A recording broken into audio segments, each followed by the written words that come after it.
जय हिंद साथियों, आप सभी का बहुत बहुत हार्दिक अभिनंदन व स्वागत।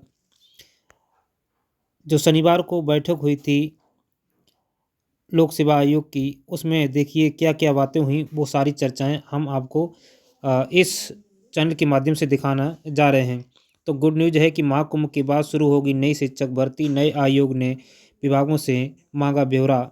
शनिवार को जो बैठक हुई थी कीर्ति मैम के साथ में, तो उसमें ये जो न्यूज़पेपर में छपा है, देखिए कि महाकुंभ के बाद शुरू होगी नई शिक्षक भर्ती। नई आयोग ने जो था वो सभी विभागों से ब्यौरा मांगा है।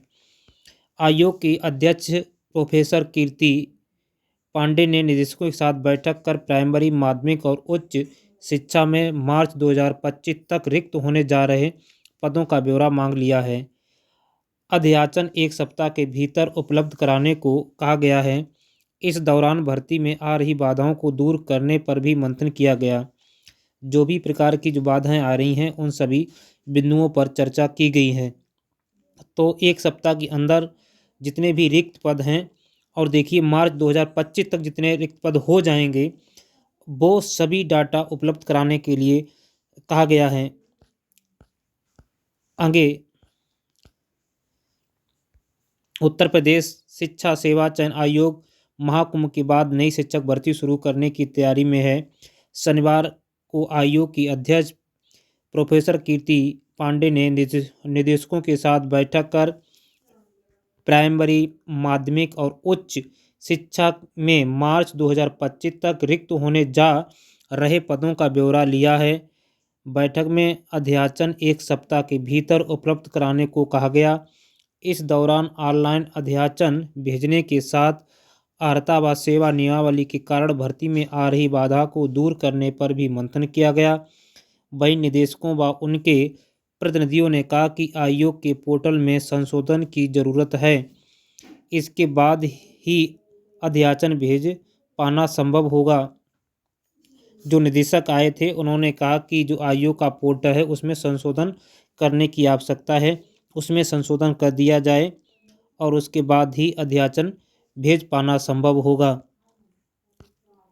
बैठक में अर्हता का मुद्दा भी उठा। टीजीटी पीजीटी में भर्ती में कई विषयों की अर्हता पर विवाद है और उनमें संशोधन किया जाना है।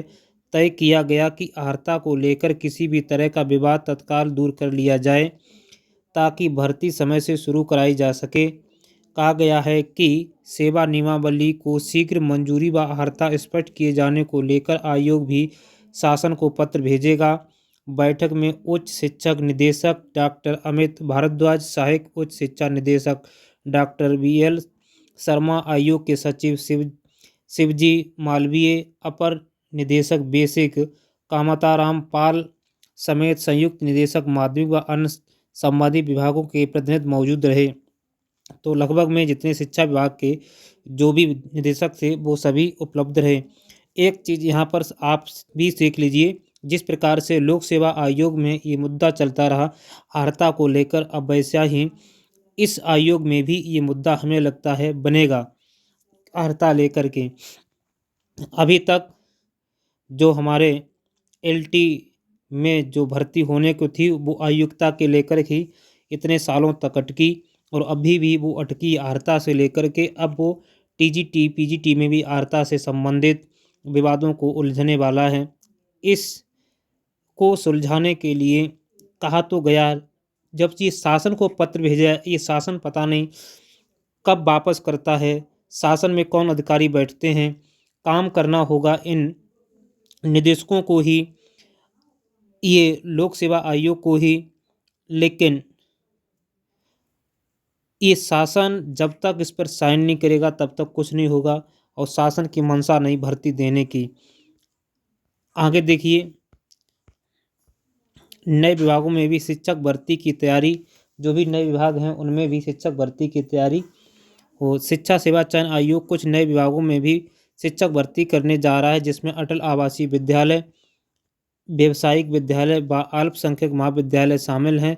संबंधित विभागों ने इन विद्यालयों व महाविद्यालयों के शिक्षकों की सेवा नियमावली भी तैयार की है। इन्हें मंजूरी के लिए शासन के पास भेजा गया है। शासन कब वापस करे, ये शासन के ऊपर है। आप भी सतर्कते रहिए। तकनीकी कारणों से वकीलों संग नहीं हो सकी बैठक। जो भी वकील जो हमारे पैरवी कर रहे थे, उनके साथ बैठक होनी थी। तो उत्तर प्रदेश शिक्षा सेवा चयन आयोग में शनिवार को आयोग के पैनल में शामिल अधिवक्ताओं की बैठक भी थी, जिसमें लंबित मुकदमों के निस्तारण पर चर्चा की जानी थी। तकनीकी कारणों से यह बैठक स्थगित कर दी गई, जिसकी तिथि बाद में घोषित की जाएगी। तो वकीलों के साथ बैठक नहीं हो पाई है। तो लोक सेवा आयोग ये विवादों में पड़ गया है। आर्ता के तो आर्ता शासन कब इसे सुलझाए, कोई पता नहीं। भर्ती महाकुंभ के बाद आएगी, कभी सुनवाई आती है लोकसभा के बाद आएगी। अब हो सकता है लोकसभा आगे भी इलेक्शन होगा तो कभी आएगी 29 के बाद में। कब आए, किसी भी न्यूज़ पर अब विश्वास नहीं है। जब तक आपके सामने आपका जो इंतज़ार है उसको लेकर कैलेंडर और रिक्तियाँ जब तक जारी नहीं हो जाती हैं और जब तक वो भर्ती पूरी नहीं हो जाती है, तब तक हमें किसी भी चीज़ पर विश्वास अब नहीं है। इस वर्तमान की सरकार पर तो हमें एक कदम का विश्वास नहीं है कि हाँ आगे क्या होगा, होगा या नहीं भी होगा। तो चलिए आपकी भी राय होगी, इसी आशा उम्मीद के साथ जो न्यूज़ मेरे पास आई वो पहुंचाना मेरा फर्ज बनता है। मैंने उसको आप तक पहुंचाने की कोशिश की है। ये न्यूज़ सबको पहुंचा देना। मिलते हैं किसी नेक्स्ट वीडियो में, तब तक के लिए जय हिंद, जय भारत।